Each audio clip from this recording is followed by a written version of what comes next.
या आपका उद्धार करना चाहते हैं, या आपका छुटकारा करना चाहते हैं। आज का जो टॉपिक है, आज का जो विषय है, परमेश्वर आपको छुटकारा देना चाहता है।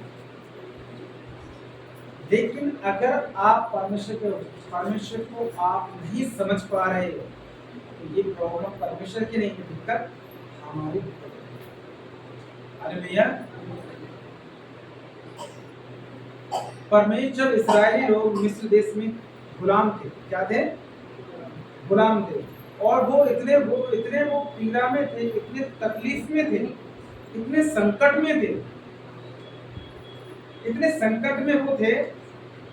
सोचो पहले जब एक व्यक्ति किसी, अब सोचो कि जैसे हमारा देश जब अंग्रेजों की से गुलाम था, ब्रिटिश के राज्य में क्या था, हमारा देश क्या था, अंग्रेजों की हुकूमत चल रहा था, और जैसा वो चाहते थे वैसा वो करवाते थे। अरे भैया, मतलब गुलाम का मतलब होता है कि आप अपनी तरफ से कुछ नहीं कर सकते। अरे भैया, जो कुछ होगा, जो आपके वो जिसके अंदर में आप गुलाम हो, जैसा वो कहेगा वैसे ही होगा। ऐसे ही इस्राएली लोग मिस्र के अंदर गुलामी में, और उस गुलामी के कारण वो दास्तान में दबे हुए थे, वो बोझों से दबे हुए थे, और बोझों से दबे दबे को करा रहे थे। और उस वक्त परमेश्वर ने मूसा से कहा परमेश्वर ने कि मैं अपने लोगों की पीड़ाओं को देख रहा हूँ, मैं अपने लोगों के कष्ट को देख रहा हूँ। तू एक काम कर, तू जा और जाकर मेरे लोगों को मिस्र से छुड़ा, मेरे लोगों को मिस्र से निकाल। मतलब मिस्र से निकालना मतलब मिस्र एक पाप का देश है, एक गुलामी का देश है। हालेलुया।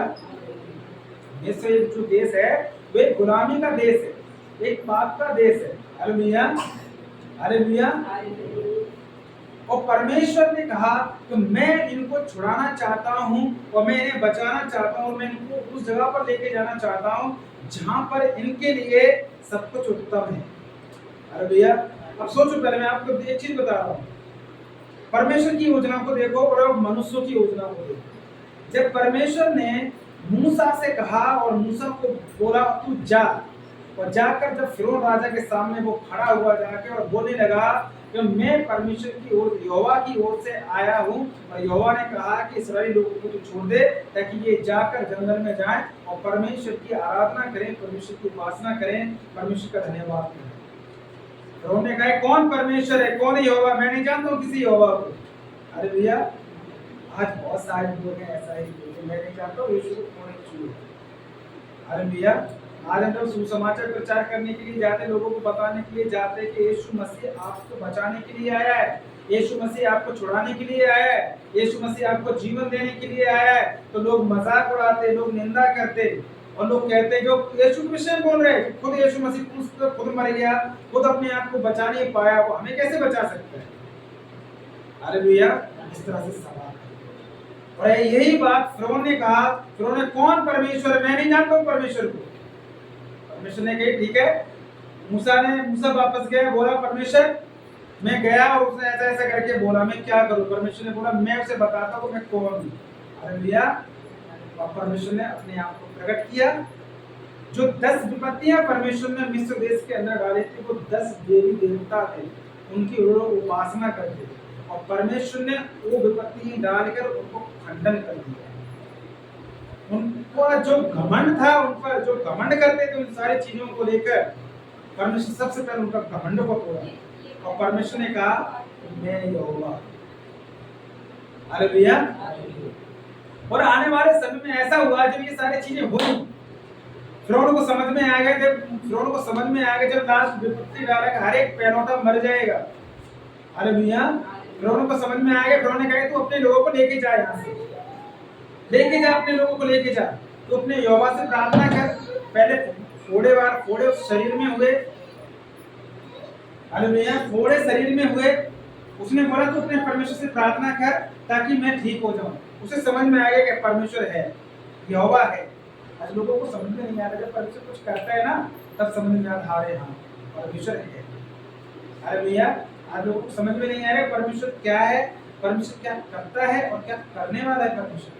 आज यही सिचुएशन है लोगों के जीवनों में। लोग उसके परमेश्वर की परमेश्वरता को नहीं समझ पा रहे, परमेश्वर की प्रभुता को नहीं समझ पा रहे, परमेश्वर की प्रभुता को उसकी तुच्छ समझ रहे, उसको नहीं समझ पा रहे। उसको ऐसा लगता है लोगों को कि यीशु मसीह तो क्रूस पर चढ़ गया, वो तो खुद खुद जाकर क्रूस पर मर गया, जाकर दूसरों को क्या बचा सकता है। लेकिन उसके पीछे आपको हिस्ट्री लोगों को नहीं पता है वो क्यों चढ़ा। अगर वो नहीं चढ़ता तो आज हम जीवन उस जीवन का हकदार नहीं होते जो जीवन आज हमें मिला। हालेलुया। जो जीवन हमें मिला है उस जीवन के हम हकदार नहीं होते अगर वो क्रूस पर नहीं मरता तो। इसलिए क्रूस पर मरा ताकि जीवन को। हालेलुया। एक बार पता है पतरस ने बोला, यीशु मसीह ने बोला अब देखो मैं जाता हूँ, मैं मरूंगा और तीसरे दिन जी उठूंगा। पतरस कहता है हे प्रभु ऐसा कभी ना हो। हालेलुया। पतरस बोला हे प्रभु ऐसा कभी ना हो। परमेश्वर तुरंत उसको डांटा, हे शैतान तेरे मन में ऐसी बात कैसे डाली, जीवन से निकल चल। तुरंत उसको डांटा। यीशु मसीह खुद मरने के लिए आए थे और वो बोले प्रभु ऐसा कभी ना हो, तुम कभी ना मरे। हालेलुया। कभी ना मरे। लेकिन पतरस को परमेश्वर ने क्या किया, डांटा और कहा हे शैतान मुझसे दूर हो जाए, तेरे मन में कैसे तेरे मन में चीज है। उसको डांटा। मैं कहना चाहता हूँ मेरे प्रिय भाइयों बहनों, आपकी योजना और परमेश्वर की योजना में जमीन और आसमान का अंतर है। और कितना अंतर है?